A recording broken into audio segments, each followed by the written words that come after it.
vamos a hacer la grabación para que podamos tener acceso a la información tan importante que requerimos, no solo para entender la ciudad en la que vivimos hoy, sino la ciudad que queremos y que estamos proyectándola, sobre todo aquellos que estamos trabajando rumbo a un programa general de desarrollo para la Ciudad de México y el programa de ordenamiento territorial, también el programa general.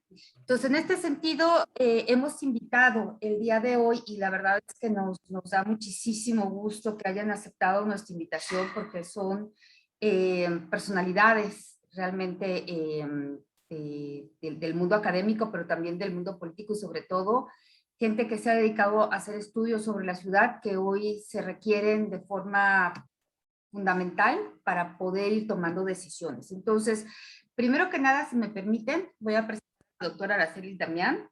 Araceli Damián, bueno, tiene un currículo extensísimo, tiene un doctorado, posgrado en filosofía, ella ha sido de las principales investigadoras justamente de indicadores, no solamente en la Ciudad de México, sino en el país. Ella ha estado como profesora en el Colegio de México, ocupado también cargos como diputada. En fin, tiene un currículum. Ella se desempeñaba también como estaba en Evalúa, y hoy está como consejera en Evalúa. Y por otro lado, también tenemos a la doctora María Pérez. María Pérez también, ella actualmente, María de Jesús Pérez, ella actualmente se encuentra justamente ya como directora del Centro de Análisis Datos. Si no me corriges, María, justamente de Evalúa. Tú también has estudiado en el Colegio de México, tienes también doctorados en temas sociales, indicadores por parte de Colegio de México. Tú vienes de España. Y bueno, pues no sé si quieran ustedes agregar más, pero son unos currículos impresionantes que estarán también disponibles tanto en la página de YouTube, en los datos, en la caja de cuadros. Pero a mí me gustaría que pudiéramos dar inicio, en este caso, si les parece bien a todas y a todos, iniciar con la doctora Araceli Damián. Ella hará una presentación también de qué es Evalúa, porque yo sé que es algo que no todos conocemos, y trataremos que esta charla, ojalá tengamos una posterior, si así se decide y se requiere, podamos ir en la comprensión de la información que nos han preparado. Se los agradezco mucho, de verdad, Araceli, de nuevo, María, gracias por estar el día de hoy. Adelante, Araceli, les pido micrófonos cerrados, de cualquier manera yo voy a estar cerrándolos. Hola, ¿qué tal? Muy buenas tardes a todos. Soy Araceli Damián. Pues quiero comentar con ustedes que el Consejo de Evaluación de la Ciudad de México parece que está en un proceso de transformación. Anteriormente éramos el Consejo de Evaluación del Desarrollo Social de la Ciudad de México y éramos un órgano descentralizado de la Secretaría de Bienestar, antes de Desarrollo Social, y la función era básicamente evaluar la política y los programas sociales del gobierno de la ciudad, así como elaborar el informe de la cuestión social, que digamos este documento o la información que vamos a presentarles el día de hoy forma parte de precisamente lo que nosotros consideramos conveniente al inicio de la gestión, elaborar como el diagnóstico de la Ciudad de México en torno a sus desigualdades sociales y territoriales. Entonces, lo que vamos a presentar hoy es un documento que es público, que ustedes lo pueden consultar en la página del Evalúa. María fue la encargada de coordinar los trabajos en este diagnóstico. Yo participé también en su elaboración y en su revisión, pero como para que ustedes tengan este contexto y que sepan que lo que vamos a decir ahora ya está publicado. Lo único que estamos haciendo aquí, que tiene un plus, es que algunos temas los actualizamos a 2020. Hay un libro de Blanca Estela, perdón. Lo actualizamos con el censo del 2020 porque teníamos información de 2010 y en algunos casos teníamos información de 2015 con la encuesta intercensal. En 2010 era el censo de población y algunos datos de pobreza y desigualdad de 2018, que en esta ocasión no los actualizamos porque estamos precisamente en el proceso de su actualización y revisión. Estamos en un proceso de transformación porque la Constitución de la Ciudad de México estableció que el Consejo de Evaluación de la Ciudad de México fuera un órgano autónomo. Entonces ya se aprobó la ley de evaluación y el Consejo tiene ya, digamos, el carácter de órgano autónomo, que es como si fuera la Comisión de Derechos Humanos de la Ciudad de México o como si fuera la Fiscalía, en fin, ¿no? El Instituto de Transparencia, en fin. Somos un órgano autónomo, ya no dependemos, en este caso, de la Secretaría de Bienestar, pero estamos apenas en ese proceso, ¿no? Esto acaba de ocurrir apenas el mes pasado, ¿no? Apenitas pasó todo el proceso en la Cámara.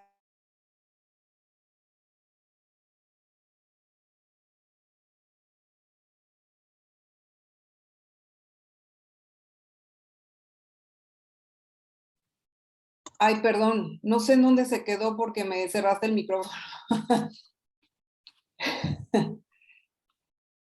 No sé dónde me quedé. En la primera, en estos últimos minutos, lo que pasa es que silencié para que no se rompiera tu presentación y... Ok, de acuerdo.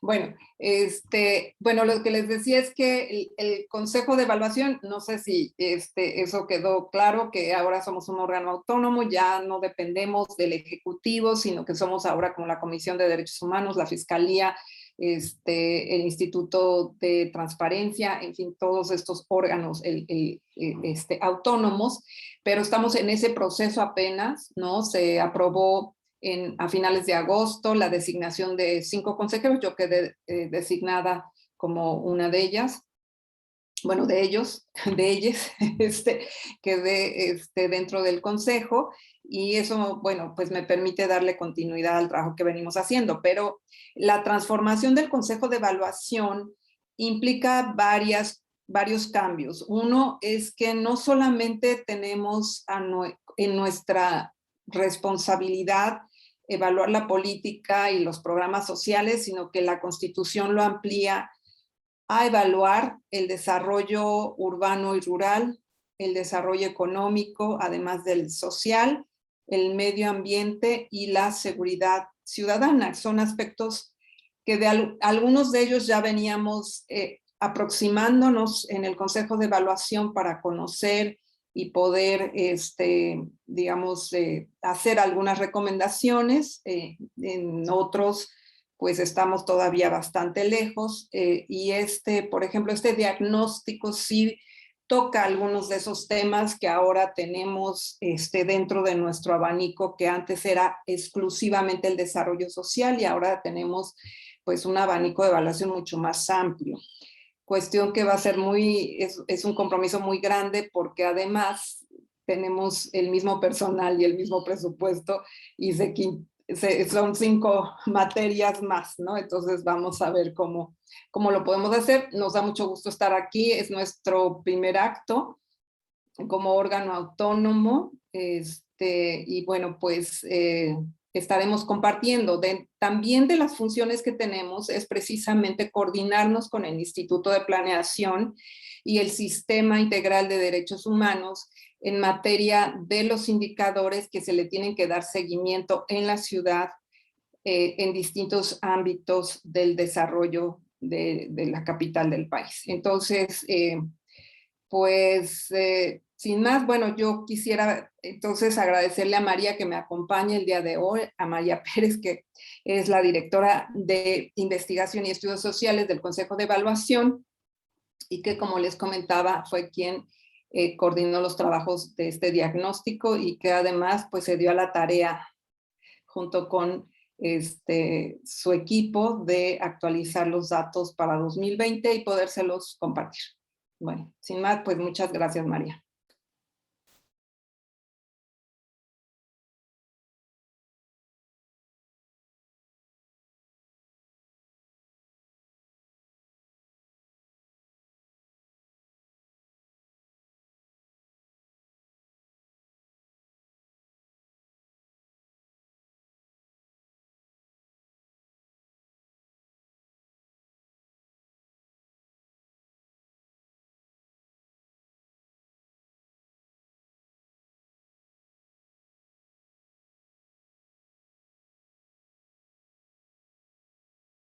Dame, María, ya vi que no puedes activar tu micrófono. En este momento veo cómo te lo puedo activar yo.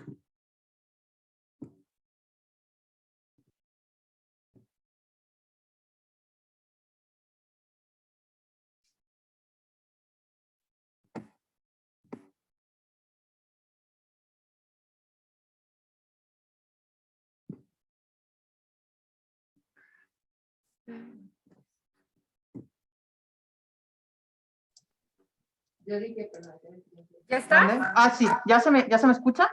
Sí, ya. ¿Sí? Sí, gracias. Gracias, Mayela. Buenas tardes a todas y todos. Me da gusto participar en este espacio que esperamos que sea pues, muy interesante, ¿no? En términos también de las participaciones que ustedes pues, pudieran llegar a tener. Estoy un poco abrumada porque, como decía la doctora Araceli, efectivamente el documento pues, fue muy ambicioso en su momento y a veces eso se expresa en la extensión. Es un documento muy extenso. Nos hemos permitido poner la liga en el chat para que ustedes lo puedan descargar si lo desean. Y la presentación pues también es bastante extensa, con lo cual yo creo que podremos hacerlo en algún momento lo suficientemente ágil como para que no se haga eterno y quede este espacio de discusión o de reflexión o de intercambio, si a ustedes les parece bien. Como también comentaba la doctora Araceli, efectivamente es un documento, no sé si no puedo, ¿verdad, Mayela, compartir? Porque estoy hablando creyendo que estoy compartiendo, pero no estoy compartiendo nada. Sí, ya estás para compartir. De hecho, puede ¿Sí? compartir así. La cuestión es cómo comparto, ¿verdad? ¿Cómo sé yo cómo Dice compartir pantalla. Vale. A ver, ahí está. Estoy compartiendo ya una lámina que se llama Ciudad de México 2020. ¿Sí? Ok, buenísimo. Entonces, como les decía, el documento corresponde pues, a este diagnóstico que ya comentó la doctora y donde no me voy a extender. Y realmente, pues, por ponerlo en términos muy coloquiales, lo que hicimos fue una fotografía de la ciudad en distintos temas. Los temas son los que corresponden a los capítulos que ahorita voy a comentar de manera muy rápida, pero sí me gustaría hacer énfasis en que lo que quisimos fue, en la medida en que las fuentes de información lo permitían, presentar resultados muy desagregados en términos de sexo, edad, población perteneciente a pueblos originarios, ingreso e incluso cómo muchos de los indicadores presentaban diferencias entre alcaldías. Este fue uno de los criterios que orientó la construcción de los indicadores y, por supuesto, la selección de las fuentes de información. El documento tiene 7 capítulos, los que están, espero que estén viendo la lámina, tiene 7 capítulos, uno dedicado a población y territorio, el segundo ordenamiento del territorio, estructura urbana y habitabilidad, otro dedicado a actividades productivas, trabajo, el cuarto capítulo versa sobre pobreza y desigualdad, el quinto sobre salud, el sexto educación y el séptimo inseguridad y violencia públicas. Obviamente habría muchísimos más temas, pero pues como ustedes siempre saben, hay que recortar para hacer que los productos tengan un tiempo, ¿no?, de finalización. Unas conclusiones y un índice de cuadros al final que consideramos que es muy útil para poder en un momento dado recurrir a esta información sin necesidad de andar hojeando el texto, ¿no? Así que así como lo estoy presentando, lo van a encontrar en la liga que les estamos compartiendo en el chat. Obviamente no nos da para presentar información de todos estos temas, por lo que hemos decidido seleccionar pues, los que están en pantalla, ¿no? Algunas cuestiones, algunos indicadores referidos a población, a ordenamiento, inseguridad y violencia, y a pobreza y desigualdad.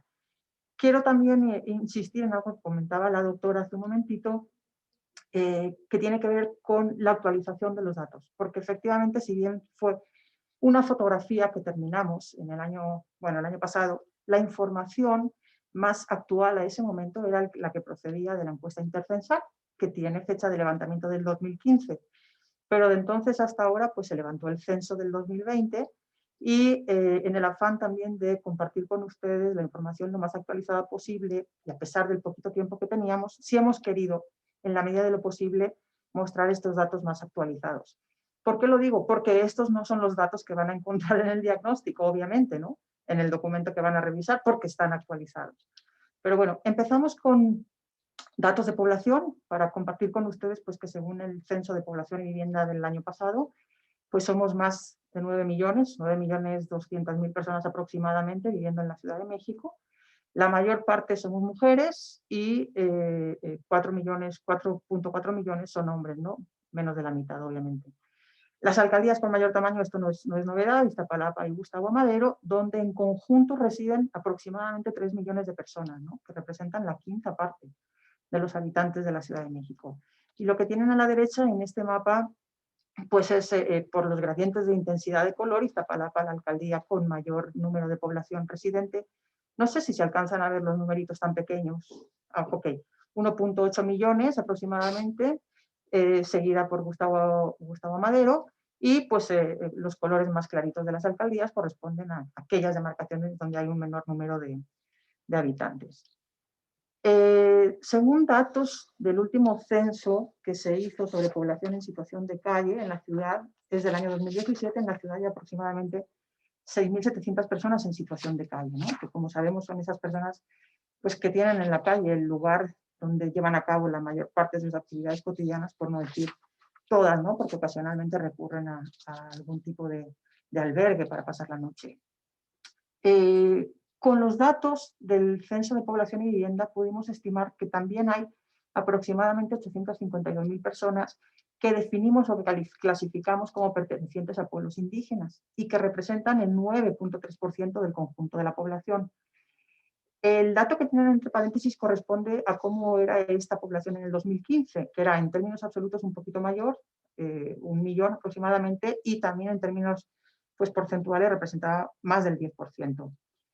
La mayor parte de la población que clasificamos como perteneciente a pueblos indígenas está en Iztapalapa, Gustavo Amadero, Tlalpan y Álvaro Obregón, pero si miramos al interior de las alcaldías, es por ejemplo Milpalta, donde la mayor parte de las personas que residen allí serían clasificadas según este criterio, ¿no? El 28%. Hay aproximadamente 1,7 millones de personas que tienen algún tipo de discapacidad, limitación o algún problema o condición mental, sin especificar si es de mucha dificultad, de incluso imposibilitante para hacer algún tipo de actividad cotidiana, en general, ¿no? 1,7 millones que presentan alguna de estas situaciones. Y prácticamente medio millón de personas que tienen sí mucha dificultad, una dificultad total, para llevar a cabo actividades cotidianas como las que están señaladas aquí. Ver, oír, moverse, ¿no? Las que están mencionadas. El mapa de la derecha es el mismo que el de la lámina anterior, pero representando, en este caso, la población que clasificamos como perteneciente a pueblos indígenas, ¿no? Como decía, pues también, como corresponde de alguna manera al tamaño poblacional de cada alcaldía, pues también Iztapalapa y Gustavo Amadero son aquellas donde hay una mayor presencia de población perteneciente a pueblos indígenas. Quisiéramos comentar de manera muy rápida qué ha pasado con la dinámica de la población en estos últimos años, ¿no? Y lo que ha pasado, o lo que está pasando, es que está disminuyendo el ritmo de crecimiento, es decir, sigue aumentando el número de personas, ¿no? En la ciudad, pero cada vez aumenta de manera más reducida o aumenta a un ritmo menor. Y esto se debe a que ha disminuido la tasa global de fecundidad, que solo por recordar, es el número promedio, ¿no? Que se espera que de hijos que se espera que una mujer tenga al término de su periodo fértil. También ha aumentado la esperanza de vida, es decir, al momento del nacimiento, cuántos años se espera que una persona viva, ¿no? En los últimos años ha aumentado, y se han producido ciertos flujos migratorios que hacen que la ciudad sea un lugar donde cada vez sale más gente en vez de llegar. Es decir, también se pierde población en términos de migración. Lo que me voy a centrar en la gráfica de la derecha, porque es una forma de ver con mucha claridad la línea de circulitos azules es el número de nacimientos. Como ves, se ve una tendencia claramente descendente, ¿no? Siguen naciendo personas, obviamente, pero cada vez nacen menos.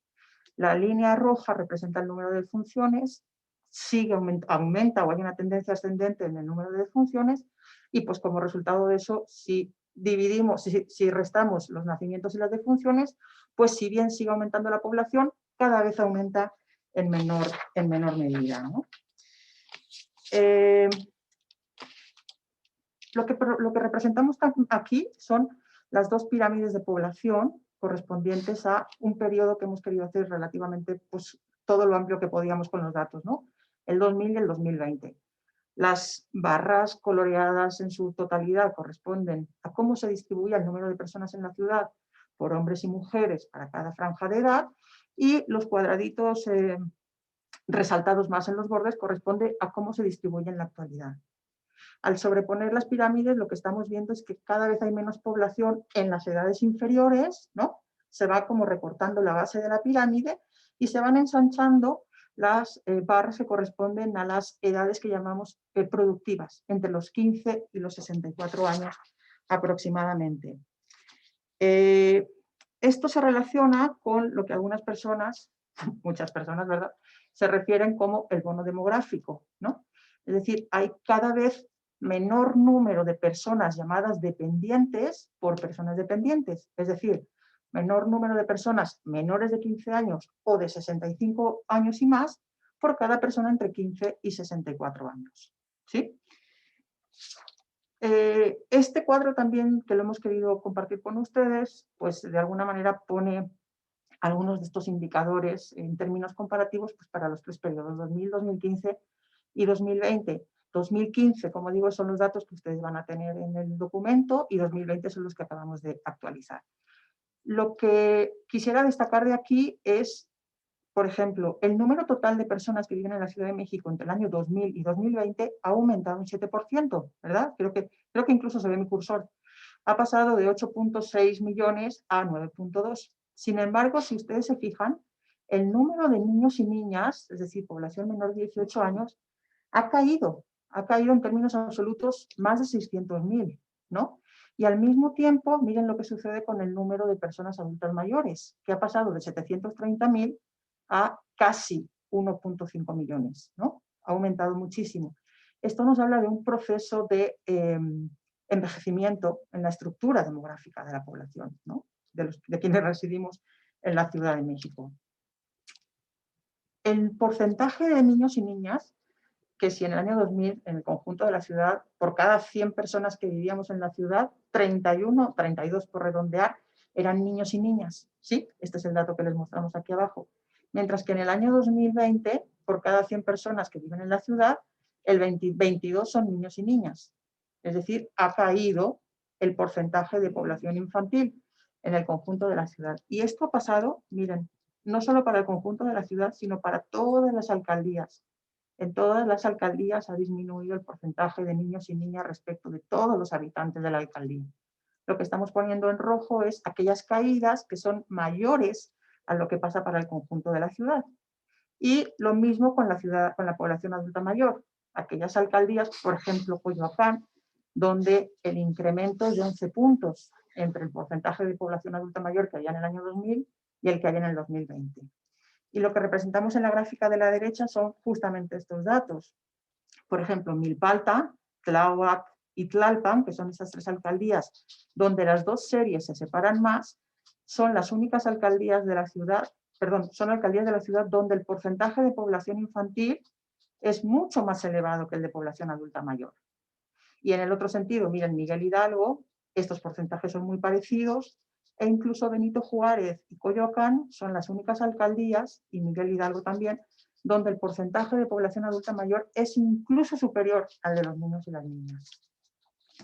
Voy a ir un poquito más rápido en esta parte. Algunos indicadores que compartimos con ustedes sobre condiciones del territorio, de estructura urbana, de habitabilidad.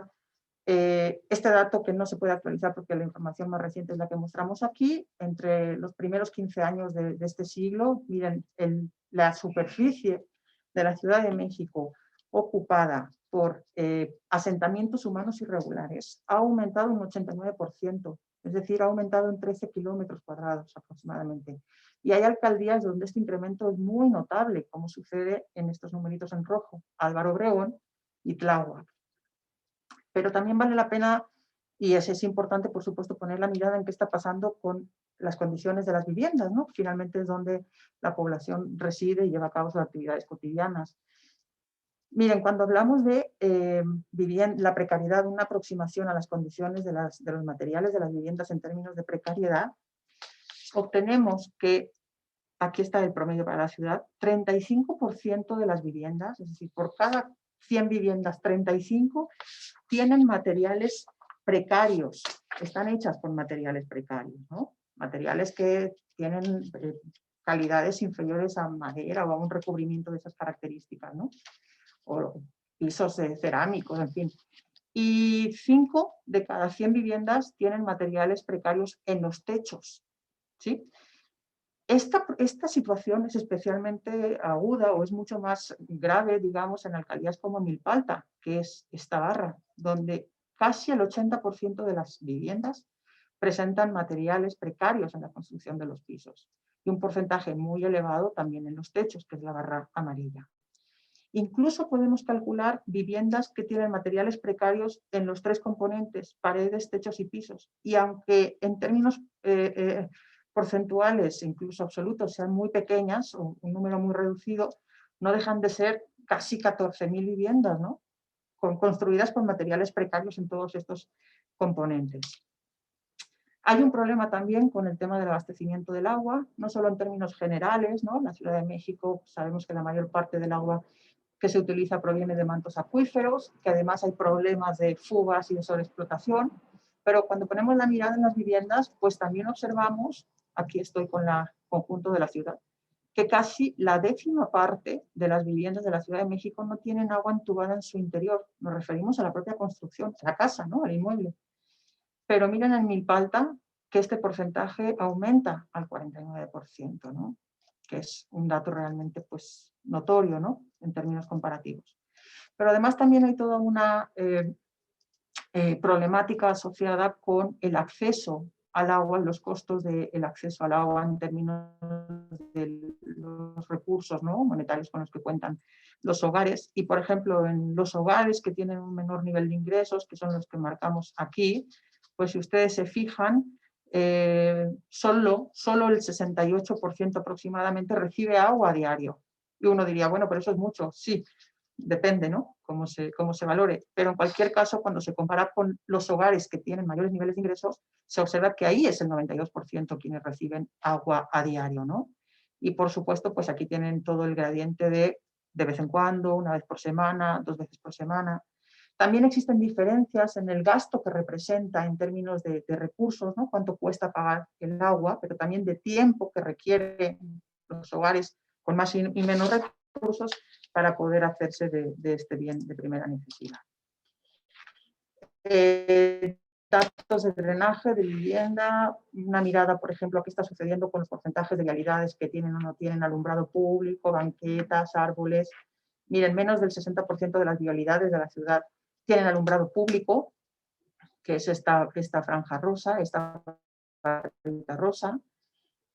Poco más del 60% cuenta con banquetas y más de la mitad con árboles. Pero hay alcaldías, como las que están a la izquierda de este promedio, sobre todo Xochimilco, Milpalta, Tláhuac, Tlalpan, donde el porcentaje de vialidades que tienen alumbrado público es muy reducido, ¿no? Sobre todo está muy por debajo del promedio de la ciudad.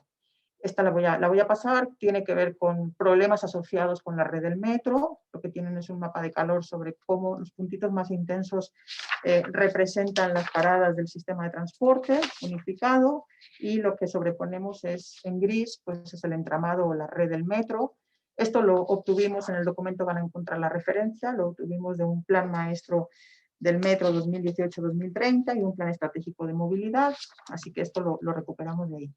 Y esta lámina, que nos parece también muy importante compartir con ustedes, lo que muestra es cuál es el porcentaje de población que trabaja y que reside en las alcaldías que necesita dedicar más de 2 horas al día para ir de la casa al trabajo y regresar, ¿sí? Y si ustedes observan, digamos, las alcaldías situadas al sur, que tienen este rojo más intenso, en todas ellas, más del 30% de la población que trabaja en esas alcaldías, que residiendo en esas alcaldías trabaja y debe desplazarse, más del 30% dedica más de 2 horas diarias al recorrer el trayecto, ¿no? Algunos indicadores de inseguridad y violencia públicas, donde pues compartimos con ustedes cómo la tasa de incidencia, que es el número de delitos por cada 100.000 habitantes, pues ha aumentado de manera pues, muy notable desde el año 2000 al 2019, 2010 al 2019, que son el dato más reciente que tenemos. Los delitos del fuero común, que saben ustedes que son los tipificados en los códigos penales de las entidades, pues también ha aumentado de manera significativa. Esta gráfica de la derecha lo que representa es justamente las denuncias por delitos del fuero común. Pues ha crecido de manera notable entre el 2015 y el 2019 pues los delitos relacionados con robo a pasajeros, los delitos sexuales.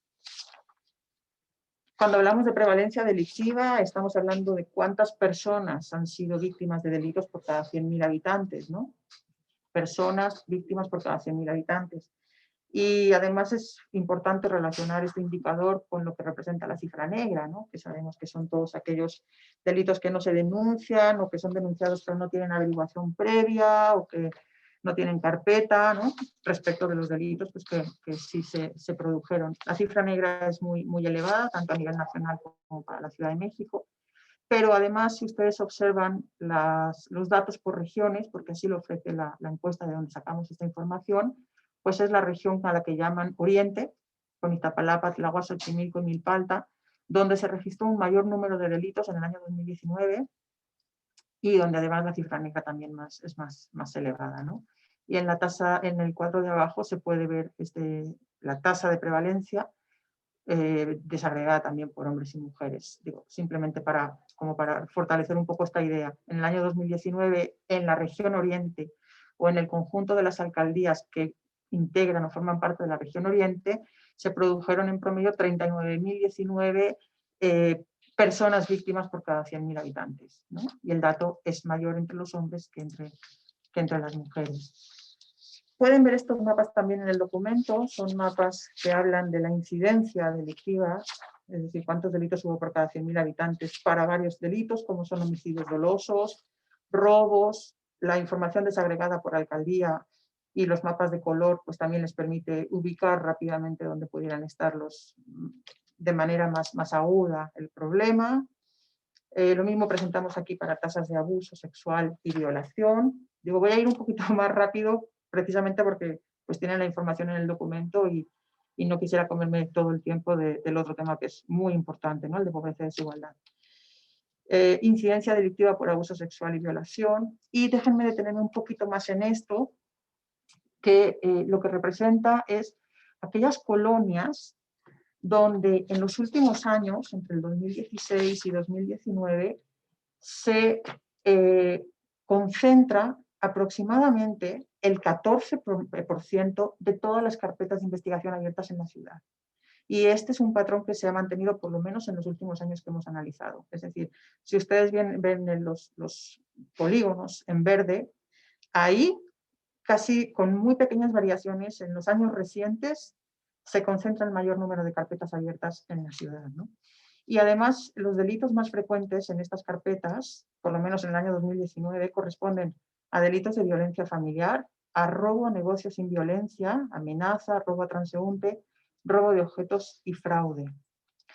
Pero además, si ponemos la mirada justamente en cómo en las carpetas de investigación abiertas por violencia familiar, encontramos que existe también una gran concentración, porque el 10% de estas carpetas abiertas por violencia familiar corresponden a las colonias que tienen aquí representadas. Es decir, Pedregal de Santo Domingo en Coyoacán, Agrícola Oriental en Iztacalco, Centro Cuauhtémoc, Doctores Cuauhtémoc, y ahí de manera ordenadas descendentemente, ¿no? Entonces, digamos que estas son las colonias donde se concentra la 10ª parte de todas las carpetas abiertas por violencia familiar durante el año 2019. Y bueno, pues algunos indicadores derivados de la encuesta de victimización y percepción sobre la violencia, pues que nos reflejan algo que seguramente ya todas tenemos como muy naturalizado, como muy claro, que es que un elevado porcentaje de la población, tanto en la ciudad como a nivel nacional, pues considera que el problema de la inseguridad es el problema más preocupante. Aquí están los porcentajes, ¿no? Pero además miran las diferencias. Por ejemplo, en el año 2018 el problema de la inseguridad entre la población de la Ciudad de México era mencionado por el 77% de las personas, y miren la diferencia respecto a otros problemas como la corrupción, que digamos solo, entre comillas, lo mencionó el 33.7%, y así sucesivamente. Es decir, que el tema de la inseguridad pues, representa un problema de gran relevancia para las personas, ¿no?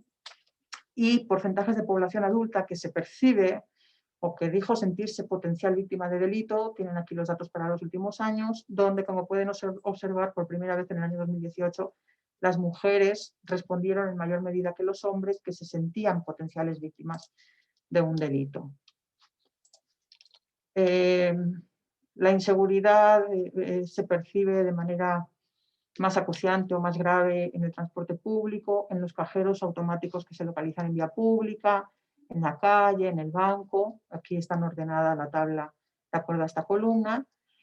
El mercado y el centro comercial son lugares donde las mujeres responden en mucha mayor medida que los hombres sentirse inseguras, mientras que el trabajo es el único lugar donde los hombres responden sentirse inseguros en mayor medida que los hombres, perdón, que las mujeres, ¿no? E incluso pues observen cómo en la casa también tanto hombres como mujeres pues dicen sentirse inseguros. Y termino con esta lámina que representa qué actividades de la vida cotidiana dice la población que ha dejado de llevar a cabo precisamente por la percepción o incluso las experiencias de inseguridad que han vivido. Y son varias opciones las que se presentan en el cuestionario, pero presentamos aquí o les mostramos las que presentan, las que tienen los valores más elevados, y fíjense que por encima de todos está el hecho de impedir que los niños y las niñas salgan solos a la calle. Es decir, ante la pregunta, por miedo a la inseguridad, ¿usted ha dejado de hacer ciertas cosas? Miren, el 72% de la población, más en el caso de las mujeres que de los hombres, dicen he dejado de permitir, vamos, que los niños o que mis niños o mis niñas o los niños y las niñas a mi cargo salgan a la calle, ¿no? Y eso está casi a la misma altura que usar joyas y muy por encima de llevar tarjeta bancaria, tomar taxi, ¿no? Entonces, bueno, ante la pregunta general de si afecta la percepción de seguridad o las experiencias de inseguridad vividas en las actividades de la vida cotidiana, pues esta es la respuesta, ¿no? De manera muy sintética. Yo lo dejaría aquí para dar la voz a la doctora, si le parece. No sé, Araceli, si quieres que yo pase las láminas o dejo de compartir. Sí, el micro.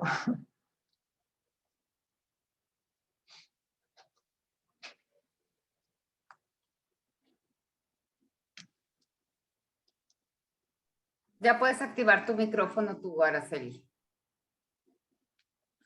No puede. A ver, intentamos.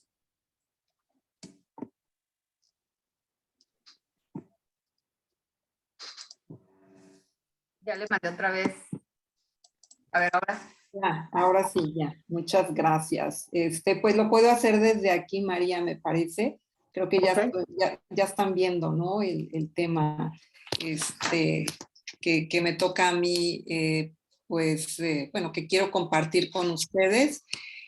Pues estoy viendo que hay como muchas preguntas en torno a por qué no estamos presentando resultados pues más, digamos, más cercanos al momento que estamos viviendo, ¿no?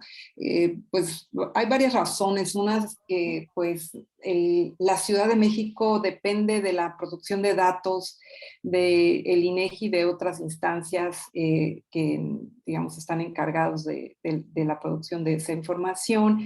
Depende de los años, mucho de lo que presentamos aquí, de cuando se levantan las encuestas, el censo, etcétera, etcétera. Y la otra es que, bueno, pues también el INEGI hace una serie de ajustes, digamos, a las bases de datos una vez que tiene censos de población nuevos, porque, digamos, para poder calcular las muestras con las que se levanta la información, pues utiliza precisamente la información de los censos o las encuestas intercensales, que pues se levantan los censos cada 10 años y las intercensales, bueno, la anterior se levantó en 2015 y ahora que tenemos el censo 2020, pues el INEGI modificó, digamos, la información de la Encuesta Nacional de Ingresos y Gastos de los Hogares, que es con la que nosotros medimos, por ejemplo, el tema de pobreza, para atrás, ¿no? Para que, digamos, en lugar de que la base con la que se calcula el tamaño de población y una serie de indicadores fuera la encuesta intercensal 2015, fue el censo de 2020, y por eso es que ahorita les estoy presentando esta cuestión de pobreza y desigualdad económica hasta 2018. Son resultados preliminares porque van a cambiar, no mucho, pero sí van a cambiar algunos de los porcentajes, pero en términos globales, como que las tendencias no habría razón por las cuales se modifica. Y los datos de 2020 estamos en el proceso de elaboración para presentarlos próximamente, y yo le comentaría a Mayela la fecha que hagamos la presentación para que quienes estén interesados estén al pendiente de la misma. Bueno, quiero empezar con esta cuestión de pobreza y desigualdad económica, que es y se ha vuelto uno de los indicadores que en materia de evaluación se vuelven fundamentales, ya que miden o nos dan, digamos, como pues un parámetro de cómo está la situación en materia de bienestar social y de actividad económica a nivel nacional y en la ciudad. Estos datos se van a volver, digamos, también un poco más relevantes ahora que tengamos que hacer estas evaluaciones económicas también. Los datos de pobreza que estoy presentando aquí, como ustedes pueden ver, se trata, aquí tengo el cálculo que se hizo en 2018, tanto para el país como para la Ciudad de México, con el método de medición integrada de la pobreza, que es el método que se adoptó en el Consejo de Evaluación de la Ciudad de México, que no corresponde a la forma en cómo mide la pobreza el Coneval. El Coneval tiene serias limitaciones para... El método del Coneval tiene serias limitaciones para identificar las carencias que viven las personas, y particularmente las personas que viven en las ciudades, ¿no? Digamos, está hecho, en realidad es un método, el del Coneval, para identificar la pobreza extrema y no la pobreza a secas. Si asociamos la pobreza como la manifestación de que existen derechos humanos a nivel socioeconómico vulnerados, y que por tanto, pues esa situación sería una manifestación de pobreza. Entonces, mientras que, por ejemplo, el Coneval en 2018 decía que 3 de cada 10 habitantes en la Ciudad de México era pobre, y 4 de cada 10 a nivel nacional, con el método de medición integrada de la pobreza, el MIP, hemos estimado que alrededor de 5 de cada 10 o 7 de cada 10 para la Ciudad de México y nacional viven o tienen algún grado de pobreza, ¿no? Aquí están los estratos, que va desde la pobreza muy alta, condiciones muy extremas. En realidad estos dos, de pobreza alta y muy alta, son situaciones bastante preocupantes, y esto, digamos, es la pobreza moderada. Y aquí ya estos tres últimos estratos, el de satisfacción mínima, el medio y el alto, son los que no viven pobreza. Y un poco, siempre me gusta empezar el análisis de estos datos poniendo algunos ejemplos de por qué las diferencias con el Coneval y por qué son tan fuertes. Bueno, además de tener una línea de pobreza pues muchísimo más baja, Coneval, que la que nosotros establecimos para la Ciudad de México, ya que la canasta que consideramos como necesaria es más amplia. Tiene algunos otros aspectos. Por ejemplo, para Coneval, las personas tienen cubierto el derecho al agua, o a contar con agua potable, con que se tenga una llave en el terreno, y sin importar la frecuencia que llega el agua a nuestras viviendas, o si llega, ¿no? En cambio, para nosotros es que llegue diario y que esté la llave al interior del hogar, ya que al estar fuera del hogar, pues tiene implicaciones en materia de trabajo doméstico, higiene, dificulta todas las labores que tienen que ver con la limpieza personal, la limpieza del hogar y la cocina, etcétera, ¿no? La preparación de alimentos y conservación de los mismos. Así pasa con todos. Por ejemplo, considera Coneval que las personas con el programa de adultos mayores tiene cubierta la seguridad social. Nosotros consideramos que es insuficiente. No los colocamos como en una situación extrema a esas personas, pero no como en términos de satisfacción, únicamente aceptamos como satisfacción a aquellos que tienen seguridad social del IMSS o del ISSSTE o de alguna institución de seguridad social, o que son personas muy ricas, ¿no? Bueno, ya para no alargarme y que un poco podamos hablar de lo que está pasando, pues seguramente los datos de pobreza aumentaron para 2020 a consecuencia, como todos sabemos, del COVID, de la baja en la actividad económica. Nosotros hicimos una encuesta, pero bueno, aquí, bueno, no nosotros, sino el EQUIDE, la Ibero, se financió por UNICEF precisamente durante la pandemia para ver cómo estaba la Ciudad de México. Se levantó una observación en julio, otra en noviembre, y está muy próximo a que se levante otra observación. Y ya para, digamos, entre julio y diciembre del año pasado, ya se veía que, bueno, estaba mejorando ligeramente la situación en la ciudad porque había más actividad económica. Pero entonces, digamos, aquí están los datos, son datos pues preocupantes desde mi punto de vista. Todos es difícil pensar que en la Ciudad de México 1.7 millones de personas viven en pobreza extrema, ¿no? Y en pobreza moderada el 33%.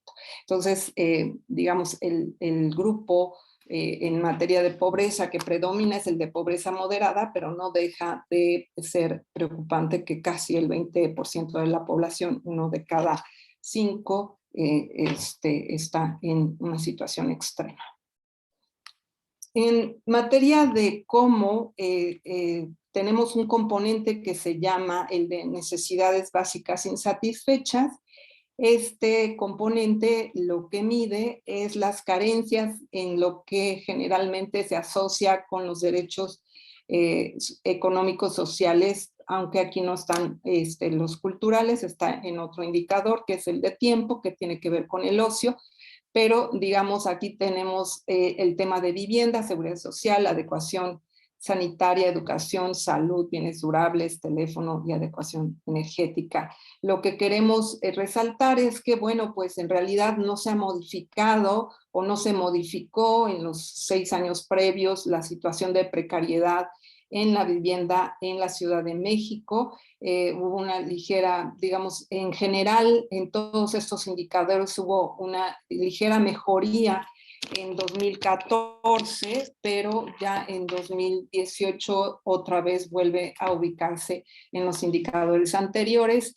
Y el problema de la vivienda, como María ya lo planteaba, hay un problema de calidad en la vivienda, pero también tenemos un problema que es, creo, desde mi punto de vista, el de hacinamiento, y lo vamos a ver más adelante, que es verdaderamente preocupante. En materia de seguridad social es el segundo indicador con mayor carencia, que es 43%, que era lo que les planteaba.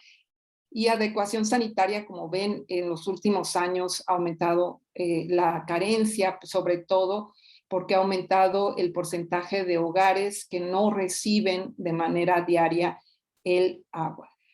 Y en lo que respecta a la intensidad de la pobreza, es decir, qué tan mal están las personas, bueno, pues la intensidad, la mayor intensidad, pues es entre quienes no tienen seguridad social, ¿no? En términos de que están, digamos, quien no tiene, casi no tiene nada, ¿no?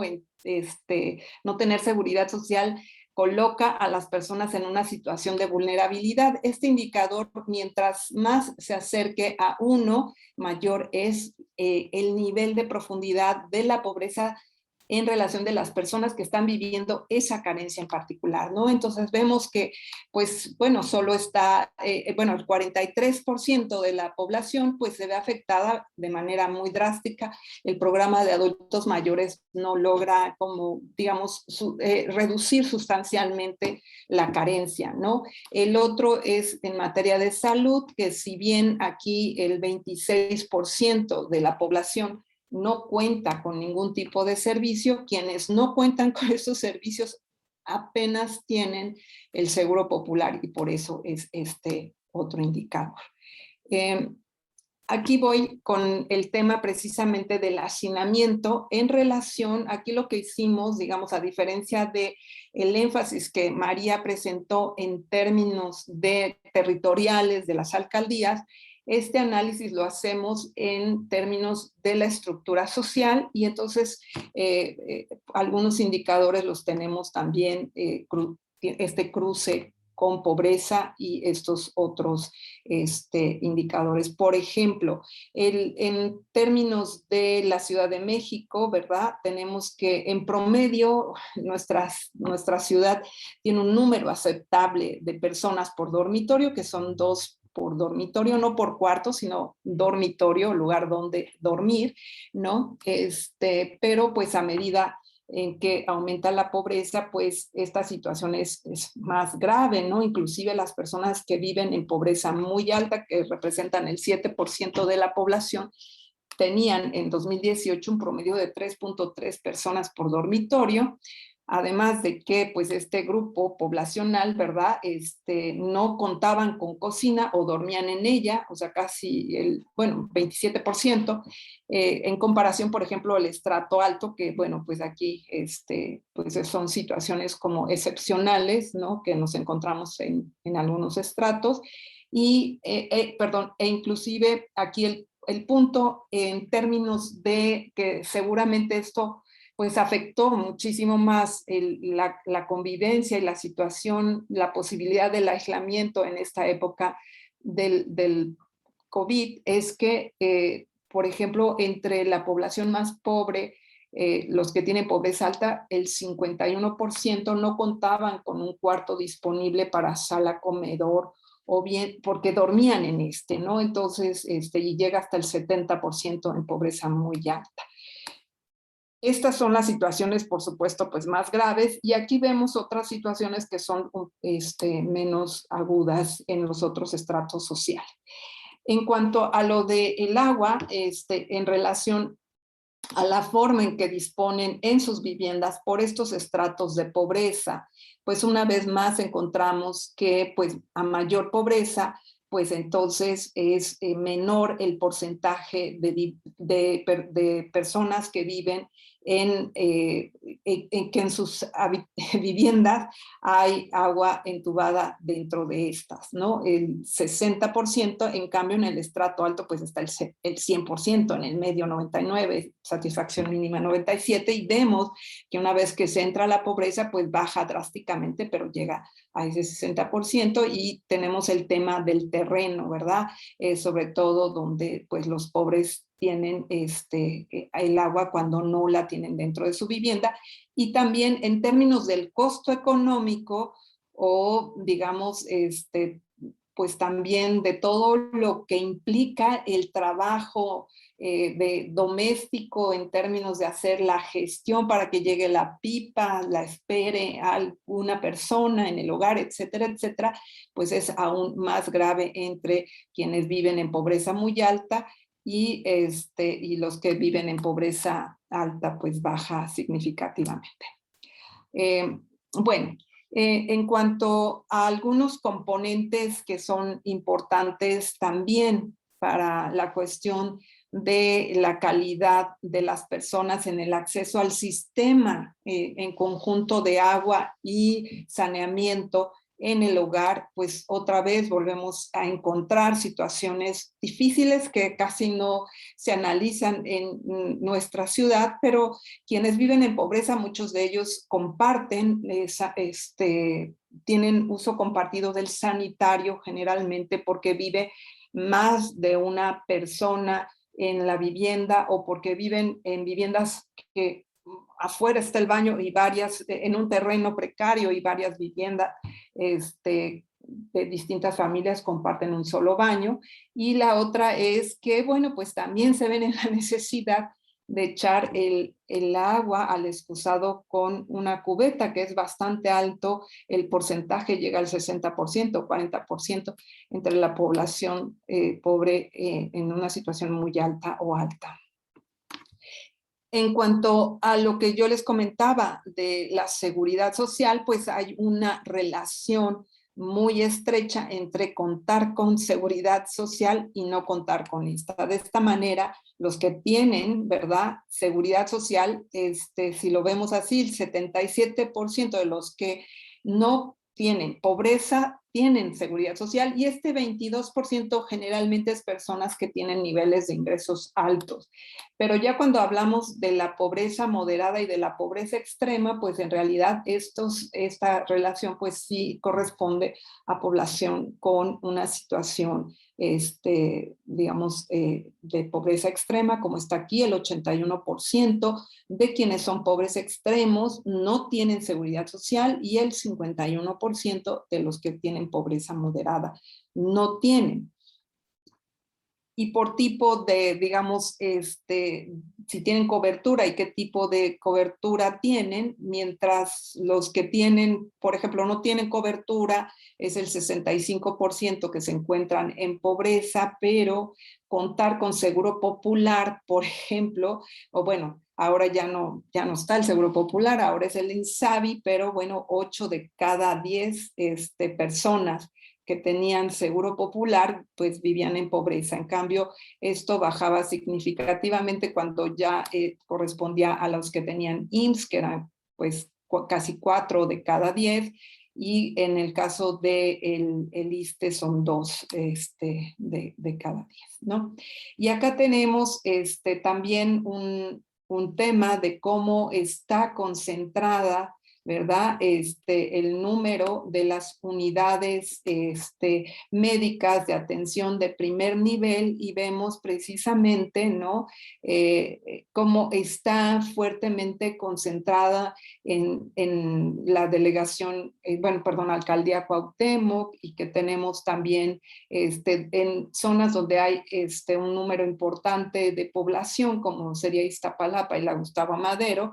No obstante, digamos, para el tamaño de población, ¿no? Si lo pensamos aquí, tiene 80 frente a como lo que se comentó en los tamaños de población 64 y 65, cuando entre estos dos tienen cerca de 3 millones de población, pues es una situación pues de falta de acceso a este tipo de unidades de atención y por, digamos, institución que da estos servicios, pues tenemos situaciones en las que no hay más que las instituciones que da el gobierno de la ciudad y en el mejor de los casos, pues puede haber alguna del IMSS o del ISSSTE, pero en general estas se concentran precisamente en la zona centro y norte de la ciudad. Bueno, ahora, por tipo de acceso y alcaldía también se hizo como lo comentó María, está en el diagnóstico, aunque esta ya está actualizada a 2020, podemos ver que tenemos en la peor situación a Milpa Alta, ¿no? Que no tienen afiliación o no tienen servicios médicos, ¿no? Y aquí tenemos la Ciudad de México, que bajó, digamos, en relación a cómo estaba anteriormente, no tener acceso a ningún tipo de servicios de salud, pero pues tenemos que va hasta 24, casi 25% en Milpa Alta, y aquí están pues las alcaldías que normalmente están en peores condiciones en la materia, que es Milpa Alta, Iztapalapa, Xochimilco, Tláhuac, y tenemos en el otro extremo, ¿verdad? Los que sí tienen, ya sea el IMSS o el ISSSTE, ¿no? Y también seguro privado es otro de los que se concentran más en estas alcaldías que generalmente son las de donde vive la población de mayor nivel socioeconómico. Ahora, pasando al tema de la escolaridad, nosotros en el método que utilizamos, la norma, por ejemplo, es para las personas que tienen 25 años y más que cuenten con al menos la preparatoria, ¿no? Entonces, también aquí vemos una relación pues muy directa. Ay, ¿algo pasó? Ah, sí, se adelantó, perdón. Entre quienes tienen primaria incompleta o no tienen inseguridad, pero digo, no tienen, perdón, escolaridad, el 75% casi, bueno, entre 74%, ¿verdad? Padece pobreza frente a que cuando se tiene la educación superior completa o más, pues solo afecta a 8-9% de quienes están en esta situación, solo vive en pobreza ese porcentaje, ¿no? Pero inclusive teniendo la preparatoria o la carrera técnica completa y superior incompleta, pues todavía existe un elevado riesgo, 44% de la población vive en pobreza y así va aumentando. Y aquí tenemos otra vez esta información que tiene que ver cómo se distribuye el nivel educativo, ¿verdad? Ahora lo vemos por alcaldías, desde quienes no tienen educación hasta quienes tienen superior y más, y podemos ver, por ejemplo, que las alcaldías como la Miguel Hidalgo, pues tienen, o la Benito Juárez, tienen un elevado porcentaje, sobre todo Benito Juárez y estas otras de acá, porcentaje de población con educación superior, y pasa lo contrario, ¿no? Bueno,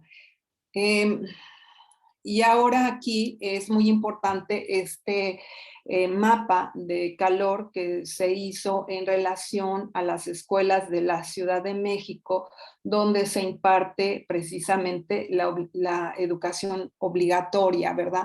Entonces podemos ver cómo está precisamente concentradas las escuelas de educación básica en la Gustavo Amadero, en Iztapalapa, y algunas están aquí en Benito Juárez o Miguel Hidalgo, Coyoacán, ¿no? Pero y ya hay muy pocas en las alcaldías que están pues en la periferia, y aquí vemos que en Milpalta pues no tenemos absolutamente, bueno, o hay muy pocas en relación a la población que lo requiere. Y el otro problema es la elevada concentración que tenemos de la educación media superior, las preparatorias, bachilleratos y todo esto, que se concentran en estas alcaldías centrales cuando también tenemos población aquí que queda. Eso implica, ¿verdad?, los tiempos, ¿no?, que las personas tienen que viajar, ¿no?, y que tienen la necesidad de tener una escuela, que tienen escuelas cerca, ¿no?, o no, de su vivienda. Y bueno, pues tenemos ahora lo que corresponde a la pobreza por ingreso y por tiempo, que era lo que yo les comentaba, que tenemos un componente de pobreza de tiempo que toma en consideración el tiempo de dedicación de trabajo doméstico y extradoméstico, o sea, el pagado, ¿no?, y todo lo que se requiere en materia de si hay población que necesita ir a estudiar, en fin, una serie de cuestiones. Y vemos cómo está más o menos la Ciudad de México, tenía 41% de población en pobreza por ingresos y casi el 50% de tiempo, ¿no?, carencia de tiempo, que no tenía tiempo libre para el descanso, para el cuidado personal, etcétera, etcétera, y combinados daban 45.5%. Y aquí tenemos una situación en la que casi el 30% de la población de la Ciudad de México en el 2018 se encontraba en una situación tanto de pobreza de ingreso como de tiempo. O sea, esta población requeriría políticas no solo de mejoramiento del ingreso, sino también de apoyo a cuidados y apoyo también a la cuestión de resolver el trabajo doméstico de maneras colectivas, políticas que, por ejemplo, promovieran más esta cuestión de la preparación colectiva de comedor, de alimentos en comedores, etcétera, ¿no? Y pues tenemos también población que, aunque vive en condiciones de pobreza de ingreso, no tiene, no tiene la oportunidad de incorporarse al mercado laboral. Este es un problema sobre todo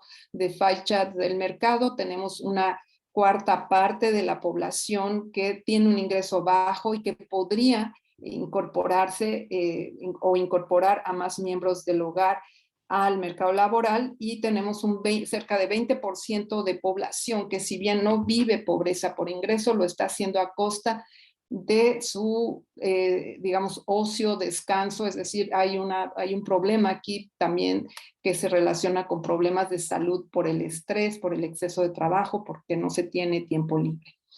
Y bueno, aquí lo que nos preguntaban sobre la población de grupos vulnerables, creo que es buena el que nos estén señalando esto. No son necesariamente grupos vulnerables, sino son de atención prioritaria, pero bueno, se nos fue este tema.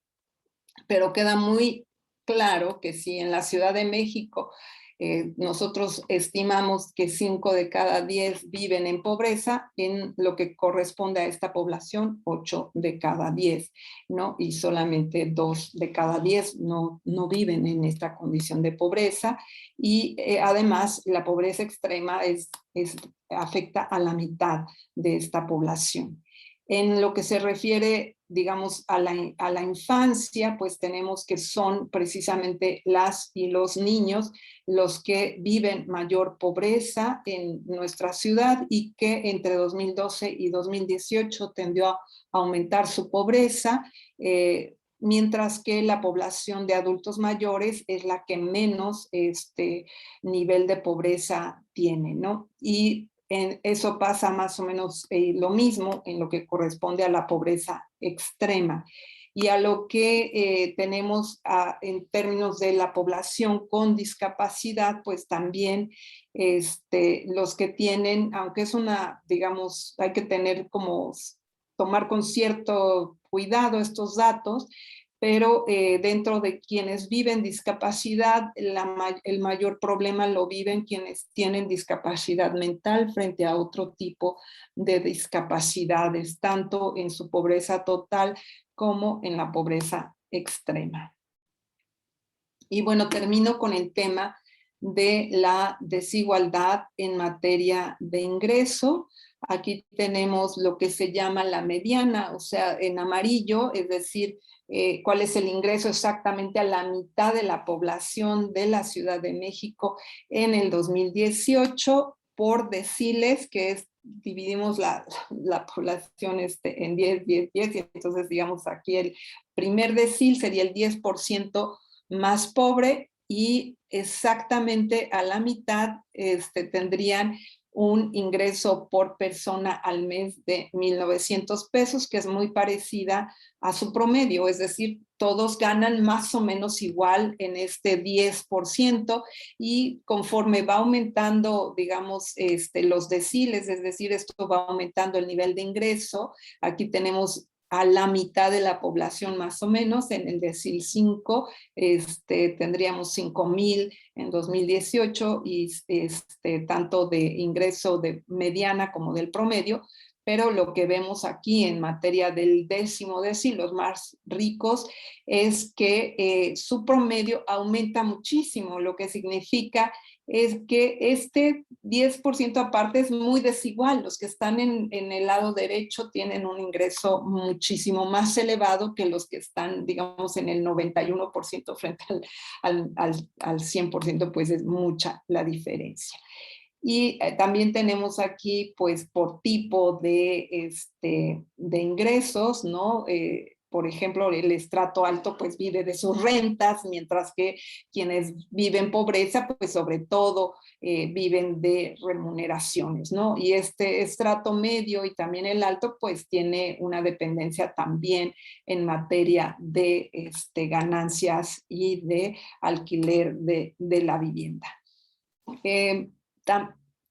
Tenemos esta cuestión de las desigualdades y también los promedios por alcaldía, lo pueden ustedes ver, y como ven, la alcaldía más desigual es la Benito Juárez, pero también es la que tiene el ingreso más alto, ¿no? Y luego viene Miguel Hidalgo, Coajimalpa, etcétera.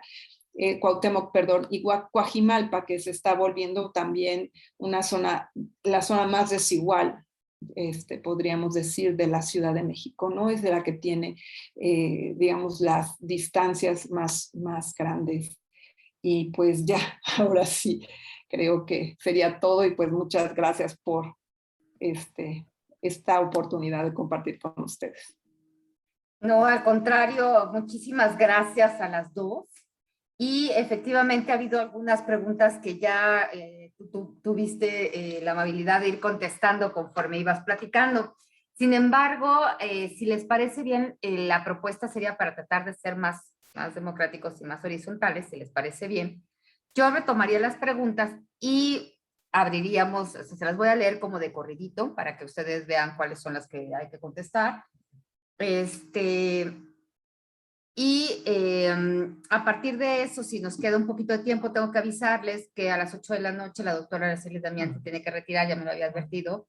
Entonces, que si les parecía bien, dejáramos, si nos queda un poco de tiempo al final para comentarios que tengan cada uno de ustedes, de los participantes, de los vecinos, para que puedan señalar alguna cosa que se haya pasado y que sea importante, siendo muy breves y teniendo en cuenta que a las 8 de la noche se tienen que retirar. Y además ya tengo por aquí una solicitud también de que nos pudieran hablar ustedes de los indicadores, porque mucha de esta información justamente la estamos buscando, se va a buscar con el Programa General de Desarrollo. Bueno, traté de agrupar las preguntas por quien estaba haciéndolas. Ernesto Jiménez señala que una gran pregunta, Araceli, que todos nos hacemos.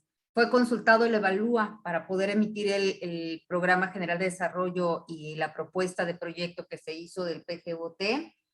En este caso, ¿qué pasa con el COVID? O sea, los datos que ustedes están presentando, y entiendo que por ahí va también la inquietud de quienes de Ángeles, que decía que, bueno, que por qué no tenemos datos actualizados en el 20, tú ya más o menos contestaste esta pregunta.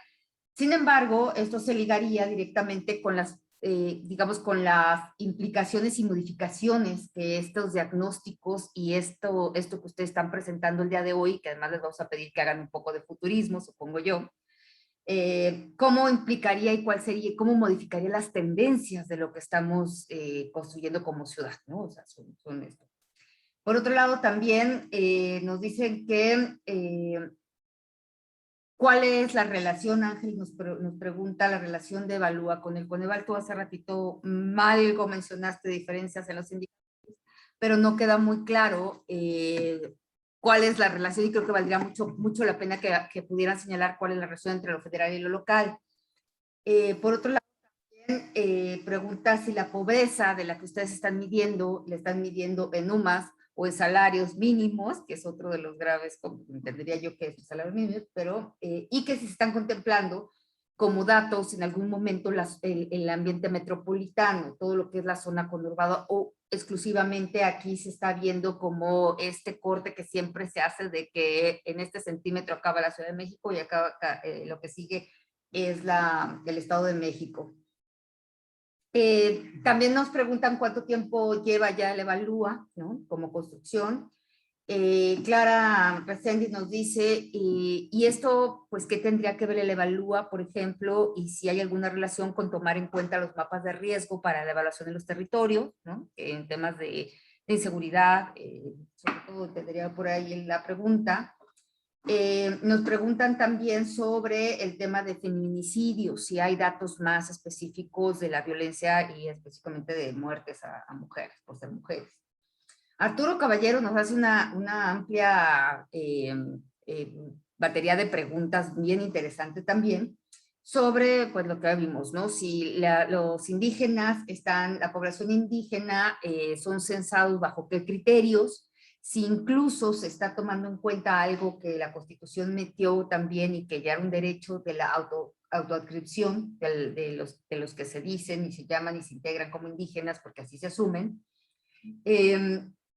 Ya contestaste la pregunta de qué pasó con el tema de si los indígenas son vulnerables o no, pero a este respecto señala que si Evalúa está haciendo algún tipo de análisis específico para la población indígena o lo integra como parte de la población general, sin tomar en cuenta las particularidades. También nos hace la pregunta Arturo Caballero sobre si la población indígena en esta ampliación de capacidades y evaluación de las capacidades que tienen los pueblos originarios no se tendrían que convertir en realidad en una alternativa para el florecimiento humano que maneja Julio Volvini, ¿no? Cómo poner en el centro de las cosas justamente la propia vida, ¿no?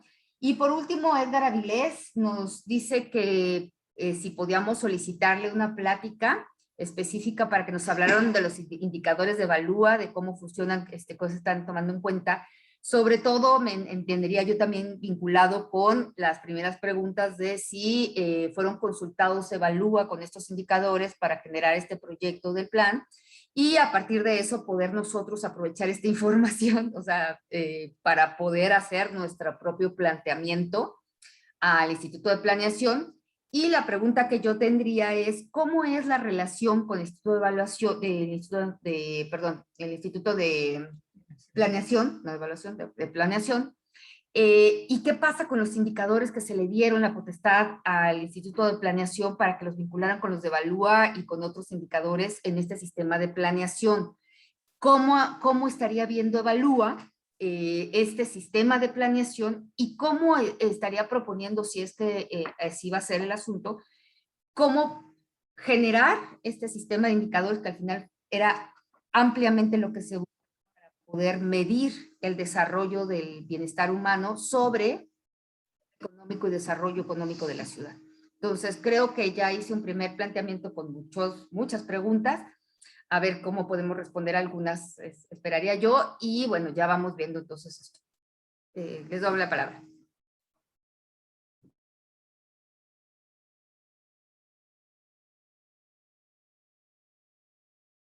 Dame un segundo, Araceli, es que no cerré micrófono yo, pero supongo que en cuanto yo cierro mi micrófono se cierra el de ustedes. Entonces, si te parece bien, voy a buscar ahorita a ver cómo les doy la palabra a ambas y les abro el micrófono a ambas también para que puedan dialogar.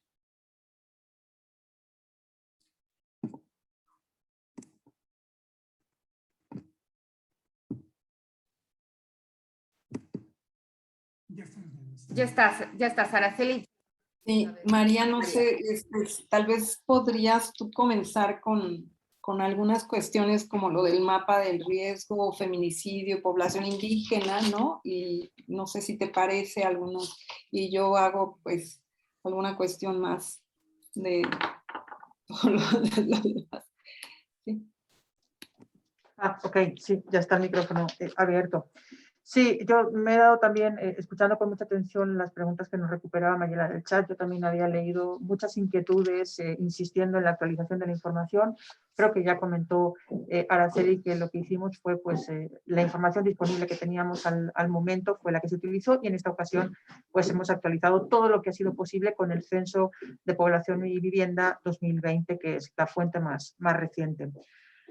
Por supuesto, en el planteamiento de las preguntas generales, ¿verdad?, que siempre orientan un trabajo de investigación de esta naturaleza, pues una de ellas fue la necesidad de reflexionar sobre cómo muchos procesos que acontecen en la ciudad y muchos problemas que se presentan en la ciudad ni vienen en origen ni se acotan justamente a la delimitación administrativa, ¿no?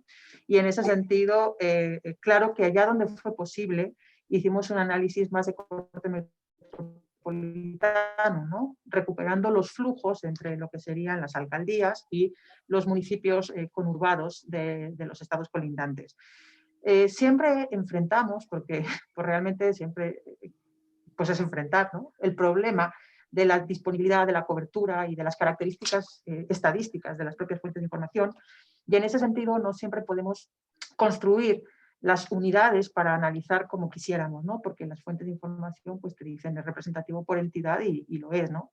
Y también por las características del propio documento, así lo hicimos. Sin embargo, sí hay dos temas o algunos indicadores relacionados con dos temas que lo hicimos en esta mirada más de corte metropolitana, y uno tiene que ver con el destino de los desechos urbanos, de los desechos de las viviendas, ¿no? Dónde van a las plantas pues de destino final y a las plantas de recuperación. Eso sí está hecho con esa mirada de corte más metropolitano, y también algunas cuestiones relacionadas con la movilidad pendular, digamos, cotidiana, ¿no? A partir de la encuesta Origen y Destino, que también, como digo, pues tiene sus limitaciones de cuál es la fuente de información más reciente.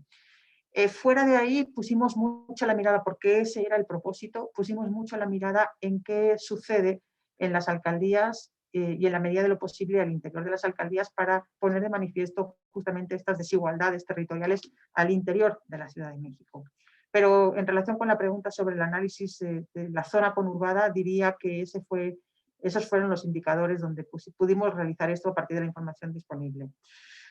A partir de la pregunta que hacía sobre la población indígena, justamente y dadas las posibilidades del cuestionario del censo, porque trabajamos también con los datos generados por el INEGI en las bases de datos, no solo con los tabulados que publican, lo que pudimos hacer fue construir la variable de pertenencia a pueblos indígenas y originarios, considerando justamente si la población no solo habla, sino también se autoadscribe o se considera como tal. Y en ese sentido hicimos esta medición más amplia, que es o habla o se considera, para no dejar fuera a quienes no lo hablan y si se consideran, y viceversa. Por lo tanto, esa medición considera o tiene en cuenta ese doble criterio. El análisis particular de qué sucede con todos estos indicadores para el grupo particular de personas que clasificamos como pertenecientes a pueblos originarios, pues está también limitado por las posibilidades de ofrecer resultados tan desagregados con una base de datos, ¿no? Entonces quisiéramos hacerlo y lo hicimos hasta donde fue posible, pero tenemos también esa restricción. De todas formas, con los datos que mostró pues la doctora Araceli, ahí, si no recuerdo mal, hay cifras precisamente desagregadas para este grupo poblacional. Y así lo hicimos también en otros indicadores que no hemos mostrado, pero que ustedes pueden revisar, por ejemplo, en el capítulo de educación, donde los resultados sobre los niveles de analfabetismo están presentados para el conjunto de la población que presenta o que pertenece a pueblos indígenas y originarios, pero también para ciertos grupos de población, por ejemplo, adultos mayores, ¿no? Porque observamos ahí diferencias muy significativas. Entonces hay otros indicadores que por cuestiones de tiempo no mostramos aquí, pero que sí están mostrados a lo largo del documento en diversas partes de los diferentes capítulos. ¿Qué más? Sobre el feminicidio les estamos mostrando los indicadores sobre los datos más recientes que tenemos. Vale la pena también insistir en que todas las fuentes de información que aquí, por cuestiones digamos, de presentación no pusimos, están todas referenciadas de manera conveniente en el documento para que ustedes sepan de dónde tomamos los datos y cuál es la fecha de corte de esos datos, ¿no? Porque a veces incluso uno consulta cifras, por ejemplo, en el Secretariado Ejecutivo, ¿no?, del Sistema Nacional de Seguridad Pública, cuando presentamos indicadores sobre inseguridad, y es importante poner no solo el vínculo de donde recuperamos la información, sino en qué fecha lo hicimos, ¿no? Y bueno, la información más reciente sobre feminicidios y sobre indicadores de inseguridad que afectan de manera particular a las mujeres, lo pueden ver ahí también en el documento. Sí.